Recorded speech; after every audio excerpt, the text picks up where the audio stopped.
Today we are going to be talking about Sudep.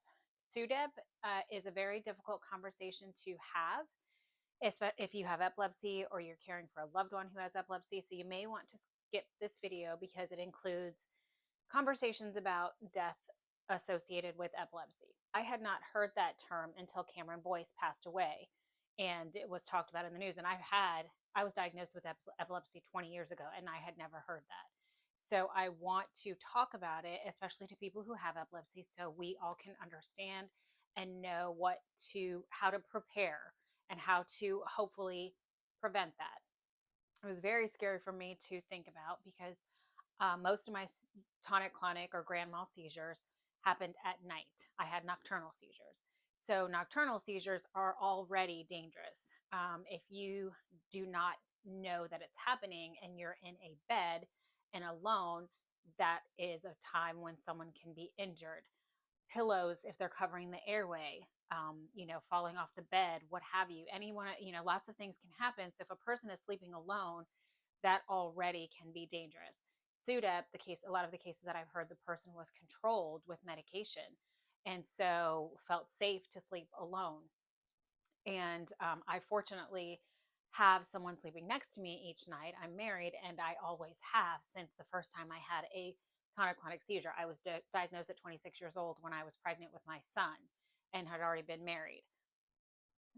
If a person lives alone, some things that are available are anti-suffocation pillows. There are alerts that can maybe wake a person up if they start to have a seizure. I don't know how advanced any of those things are, but there's something that can be put in place to perhaps help prevent any types of injuries or unfortunately death because a person was not aware of it. Because all epilepsy patients know that seizures necessarily are not fatal. They can be. They can be very dangerous, but a lot of times the danger comes from being injured because the person is unconscious. They could be falling down and injure their heads. They could bump into something. If they're having a focal awareness seizure, they can walk into things and just not understand where they're going. I was lost in New York City wandering around. That could have been, a very dangerous situation before I knew I had epilepsy. And wandering around unaware of what's happening can be dangerous for many reasons.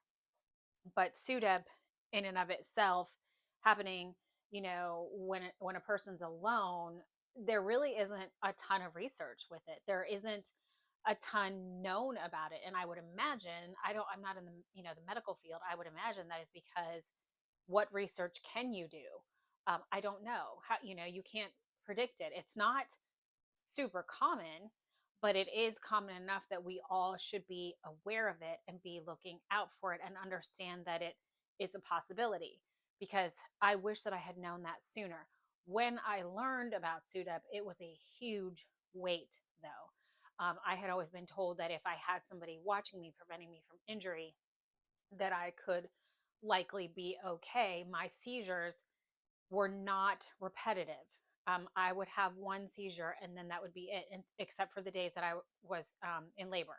Those days, they happened the entire day long. But for the most part, I only had one seizure at night. And normally, once I knew what was happening, I did not have to go to the emergency room or anything. I did not need medical treatment because I was able to just sleep it off, basically. But I did have someone sleeping next to me who woke up when I started to move. Anytime I started to move, my husband woke up and knew he needed to be on guard to make sure, am I going to have a seizure? And if so, get me on my side, make sure there's nothing blocking my airway, make sure I'm, in the middle of the bed, those types of things. So I had someone sleeping next to me. But Sudep is just something that we need to be aware of.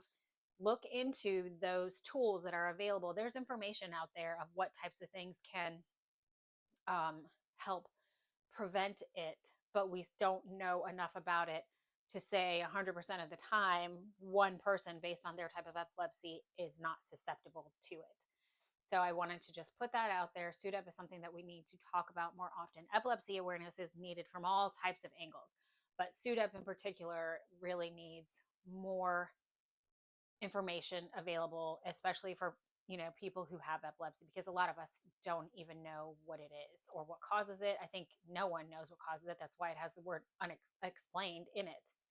So just look into it, know what it's about. Please be aware that SUDEP is a possibility. I'm sorry that this is kind of a difficult conversation, but I still think it's something that needs to be said.